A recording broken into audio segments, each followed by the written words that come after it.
همه شما رسم و آیین را میدونین، زیاد چیز کم نیست. سربلند باشین. بگم که قدرگاهی را باید هیچ وقت کم در کار نیست. همین شویه همیز دکرم، من قبض شویه همیز میباشید. همین ها چیز رکه که ای همه شما عذر بخشید مرا اینجا تا قیامت باشه.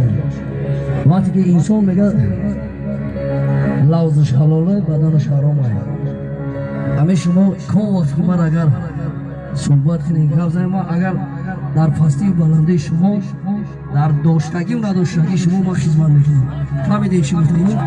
داره ندارن من خاطر سخن خوب گپ خوب بیزار که من را به خاکش مردن یا دیگر حرمت کنن کنه به انتظامی نشود برای بالچکای پشپاق یک خرسک دیگر آباد باشیم برای ما انسان علاقه نیوکا علاقش کنیم میلیون نشوشه بسود چیده اگر اوزی بنیش نوماگر لینگوش را اگر لینگو ایندو که او سمقافونه ایدو